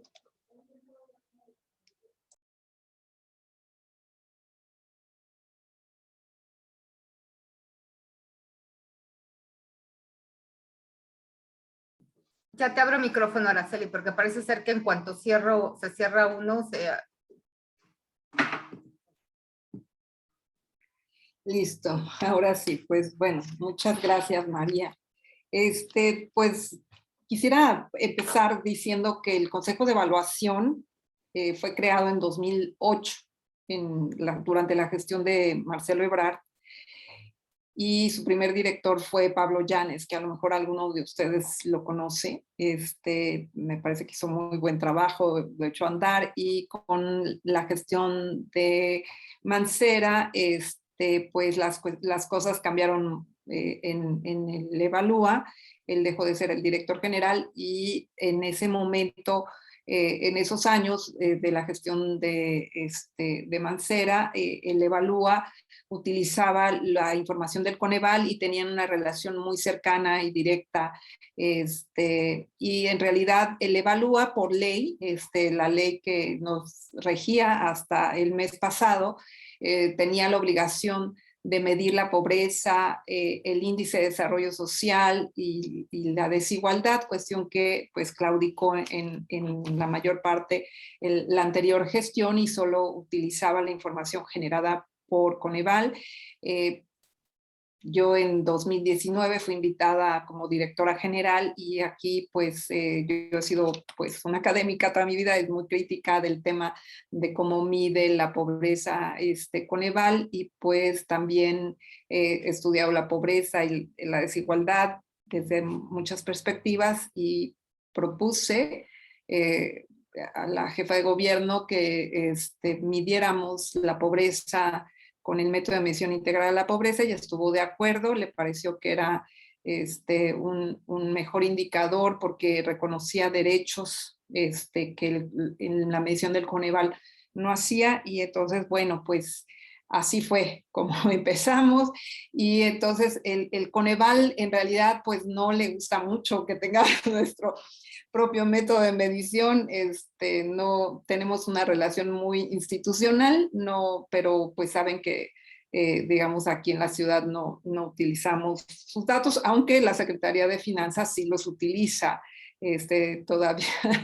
Y pues, y ha habido confusión, es un poco difícil, ¿no? Cuando es una institución federal, además hay una ley general que es nacional y que, pues norma a todos los estados, pero aquí tenemos pues esta salvaguarda de que en la ley estaba esta opción y pudimos utilizarla y ahora en la ley de evaluación, la nueva, que también se aprobó recientemente, hace unos meses, también uno de los candados que viene en la ley de evaluación es que la medición de la pobreza en la ciudad no puede ser, digamos, ya digamos los niveles con los que se miden no pueden después echarse para atrás, ¿no? Entonces, ya los derechos reconocidos en la medición de la pobreza van a seguir siendo reconocidos según la ley de evaluación. Y en materia, por ejemplo, de las diferencias, por decirlo, en el 2020, que es cuando vamos a tener nuevos datos de pobreza en breve, en un mes, yo creo, cuando mucho, la línea de pobreza que teníamos para ese entonces por persona era de 4,200 pesos en la ciudad y el Coneval era de 3,500 pesos, ¿no? Pero para el medio rural es 2,500, entonces es una diferencia sustancial. Nosotros no hacemos esa diferencia tan fuerte en lo urbano y en lo rural. Ahora, quiero pasar al tema de la relación entre el Instituto de Planeación y el Consejo de Evaluación. Hubo un desfase legislativo porque, digamos, nosotros como órgano autónomo que es el que tiene, digamos, en la Constitución y en las leyes, este vínculo no estaba creado, se creó apenas el mes pasado, entonces pues hubo muy poca comunicación, ¿no? Entonces es una tarea que está pendiente, pero quedó legislado tanto en la ley de planeación como en la de evaluación esta necesidad de establecer criterios comunes. Entonces, pues ya vamos un poco atrasados, pero creo que nos tendremos que poner al corriente las dos instituciones. No es un tema, digamos, es como, es el órgano autónomo de la Constitución el que es, y no estaba creado, ¿no? Entonces era un poco confuso cómo iba a ser y pues en realidad estamos construyendo, bueno, ni siquiera hemos empezado eso porque el 30 de agosto se creó el órgano autónomo. Entonces apenas vamos a empezar a crear todos esos mecanismos de comunicación con ya, digamos, como órgano autónomo y como lo plantea la legislación correspondiente. Ahora, ellos tienen más una visión que nosotros todavía no hemos desarrollado porque tampoco era nuestro tema, que es un tema más territorializado. O sea, como ven, tenemos información territorial, es pública, ellos también la pueden utilizar, pero nuestra visión todavía apenas vamos a entrar también a este nuevo proceso del análisis de las políticas de desarrollo urbano rural, que antes no entraba dentro de nuestras tareas, era nada más la política social, ¿no? Bueno,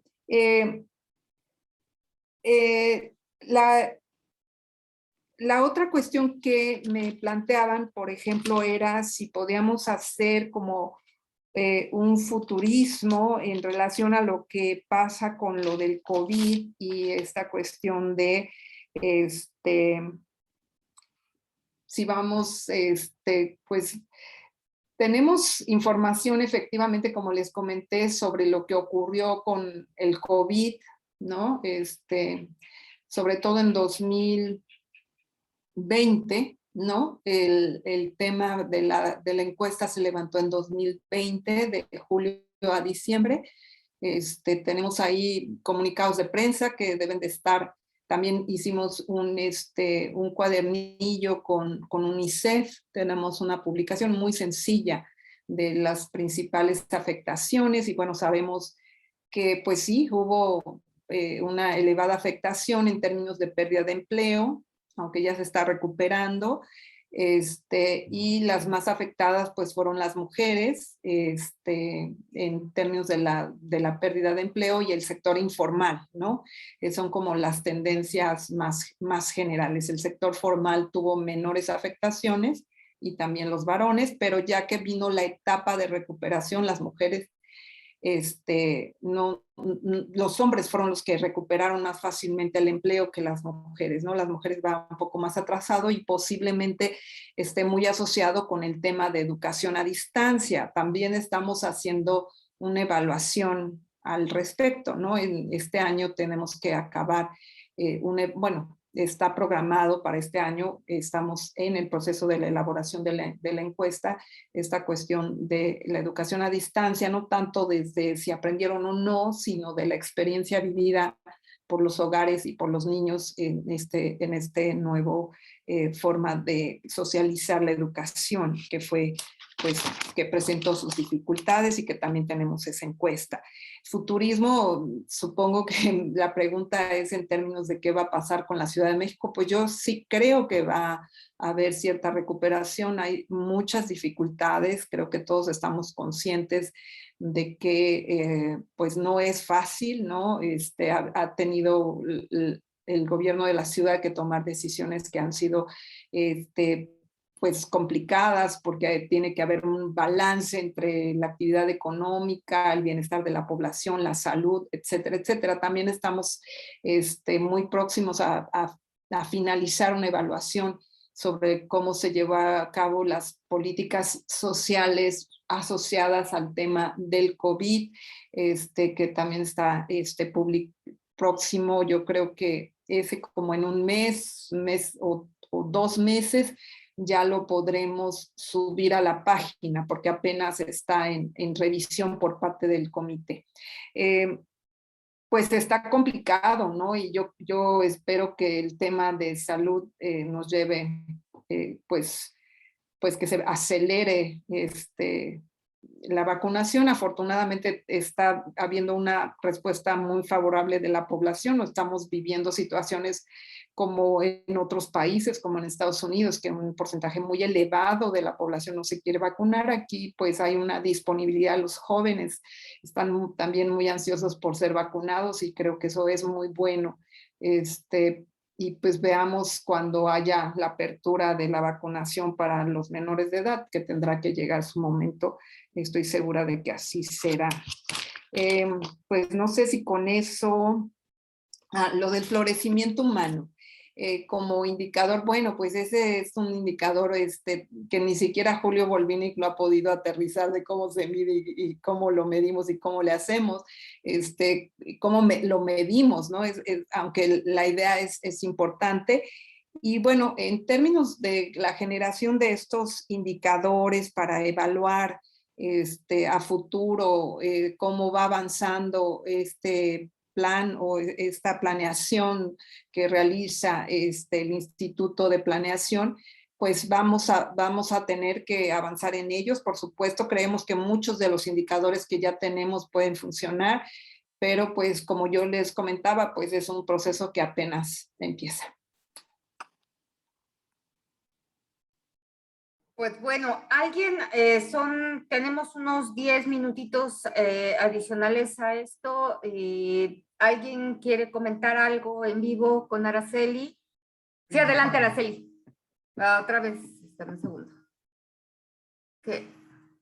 O los dejo a todos en que puedan entrar al micrófono o esto se está volviendo complicado. Espérame, dame un segundo. Perdón, es que me habían preguntado sobre los indicadores de medición, si podíamos dar una plática a quien esté interesado, con mucho gusto la realizamos, hacemos una cosa comparativa con Coneval para que entiendan como las diferencias y todo, ¿no? Inclusive ahí podríamos discutir algunos de los temas que se están como discutiendo en el chat, como esta cosa de qué hacemos con el Adobe, etcétera, etcétera, ¿no? Que efectivamente siempre es un tema, cómo evaluar estos materiales que son más adecuados para la habitabilidad y condiciones climáticas en México, pero que se componen con, o que se tiene que asegurar el mantenimiento de estos, ¿no? Es un adobe bien hecho no es lo mismo que un fabrique, ¿no? Entonces, pues son temas a discutir, pero bueno, perdón, es que me faltó. La autoconstrucción con asesoría y la autoconstrucción sin asesoría. Entonces, eso también tiene que ver, ¿no? Con mucho. Sí. Alguien, si quiere levantar su mano, por favor, si alguien quiere participar. Ya tengo a alguien que está queriendo participar aquí. Ernesto Jiménez, te abro el micrófono si me le permites. Tengo que estarlos buscando. Ya te mandé la solicitud, Ernesto, para que abras tu micrófono.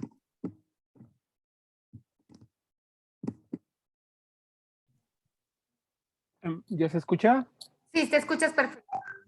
Buenas tardes, compañeras, compañeros. Muchas gracias, Mayela. Primero, reconocer el trabajo y el voluminoso diagnóstico que todavía no acabo de leer, pero lo conozco hace ya unos 3 meses. Sé que se publicó en agosto de 2020 y ahí van quizá por eso estas preguntas que aquí se han planteado. Pero hay una duda que me quedó sobre todo en la última parte. A ver si puedo ser concreto. ¿Cómo es que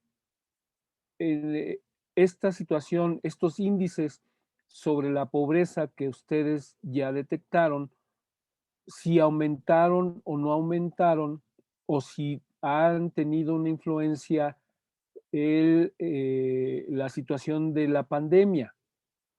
Sé que no hay datos porque el censo está apenas por dar los resultados, ¿no? Los del 2020, pero no sé si ustedes han detectado si en materia, sobre todo de los temas que tienen que ver con derechos, la pandemia ha afectado respecto de los datos hasta donde ustedes los tienen. ¿Por qué lo señalo? Porque esto va a ser muy importante para lo que precisamente se comentaba ahorita sobre lo que viene después de la pandemia y en concreto lo que se va a poner en el Plan General de Desarrollo y en el Programa General de Ordenamiento Territorial.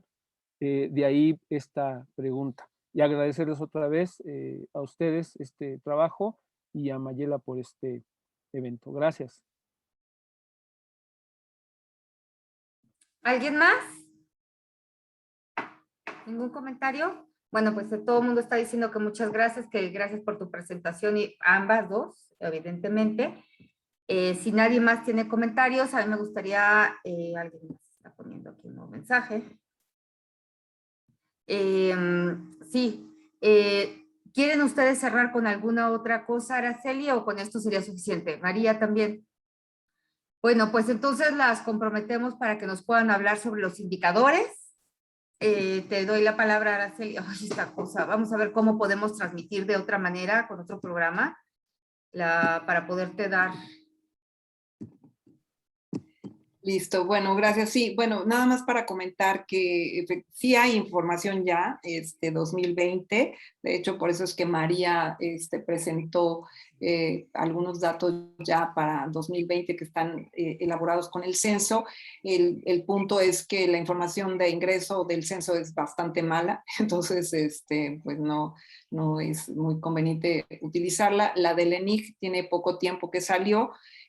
Nosotros todavía no hemos terminado de revisar los datos para poderlos presentar públicamente. Apenas estamos en el proceso de elaboración porque, como comenté, además se cambiaron los ponderadores, en fin, una serie de cuestiones que están ahí afectando.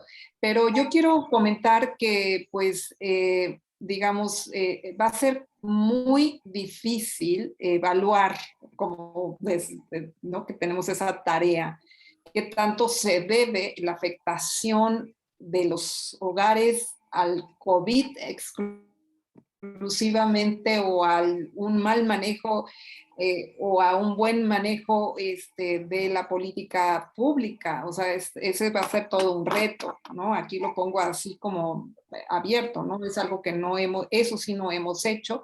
Y además hay que considerar que la Ciudad de México, pues finalmente hay un tema de la política económica nacional, es una que afecta a la ciudad, ¿no? Y más allá de el ámbito o las posibilidades reales que tiene un gobierno estatal para poder modificar las condiciones locales, ¿no? Está muy asociado a lo que pasa en lo nacional y ya lo vimos, ¿no? Hubo una caída del PIB que se está recuperando, caída de los niveles salariales, que también hay un proceso de recuperación, pero digamos, eso sí lo vamos a dar a conocer en su momento. A mí me parece que fueron muy importantes ciertas estrategias que se llevaron a cabo, como por ejemplo el ingreso que se pudo otorgar a los hogares con niños a través del programa Mi Beca para Empezar. La Ciudad de México es la única entidad del nacional que tiene un programa que cubre a 2 millones de niños. O sea, los programas para niños no hay a nivel nacional y la Ciudad de México tiene uno que cubre a una cantidad de personas impresionantes y se puede llegar a 700,000 hogares. Entonces, se entregaron recursos en los momentos más duros de la pandemia a través de ese programa y es uno de los elementos que ya nosotros también vimos resultados con la encuesta que hicimos con UNICEF. Los hogares que estaban recibiendo esos recursos consideraron muy importante el haberlos recibido en momentos tan difíciles, ¿no? Que sí, pero esos datos, digamos, es que tenemos tanta información que a veces no nos da tiempo para presentarla, pero sí tenemos información al respecto, ¿no? Y por supuesto que estamos todavía en un momento de incertidumbre en términos de qué tanto se va a controlar la pandemia y cuáles van a ser también las condiciones de la movilidad, del trabajo en casa, a distancia, de los derechos de las personas que trabajan a distancia frente a los que tienen que ir a trabajar. O sea, se complejizó el tema de la planeación, yo creo, ¿no? Y también de la evaluación. Araceli, si me permites nada más la última pregunta para cerrar ya el conversatorio por los tiempos. ¿Qué tendríamos que tomar en cuenta nosotros como vecinos, como personas que estamos trabajando para hacer una propuesta, para pensar la ciudad a largo plazo? ¿En qué tendríamos que tener la mirada hoy? Justamente porque dentro de lo que nos cuestionamos es, ¿cambió el mundo? ¿Hasta dónde estamos entendiendo que cambió? ¿Y cómo entender o en qué basarnos para ver qué la profundidad de los cambios y cómo pensar una ciudad a 20 años cuando no sabemos qué va a pasar en los próximos 6 meses. Yo creo que algunos de nosotros que estamos en los talleres de la UAM trabajando con esta propuesta, pues es un reto para nosotros y a lo mejor nos ayudaría, yo sé que para ustedes estoy pidiendo también a ambas, pero sí nos ayudaría mucho entender su lógica para tratar de ver cómo le incorporamos a lo que podamos planear, si es que hoy podemos planear. Bueno, yo creo que, digamos, es importante la organización social como la están teniendo, ¿no? Creo que es muy relevante, es muy compleja. La ciudad tiene la Constitución, inclusive este ejercicio en el que estamos nosotros como Consejo de Evaluación es precisamente un ejercicio democrático participativo, ¿no? Con ustedes y de diálogo, ¿no? En términos, digamos, como de los temas que a mí me parecen relevantes para la Ciudad de México, pues está el medioambiental, creo que es innegable, ¿no? El tema del cuidado del medio ambiente, estrategias para pues reforestar, reducir el calor que produce la propia ciudad con tanto cemento, en fin, pero eso requiere pues muchos recursos, requiere pues una aproximación distinta y eso viene desde lo federal, perdón que lo haga tanto énfasis, pero está el tema de la recaudación fiscal. O sea, creo que más allá de los planes que son relevantes, tenemos cada día desde el, digamos, el ejercicio público menos dinero. Somos el país que recauda menos de América Latina, somos de los más bajos del mundo.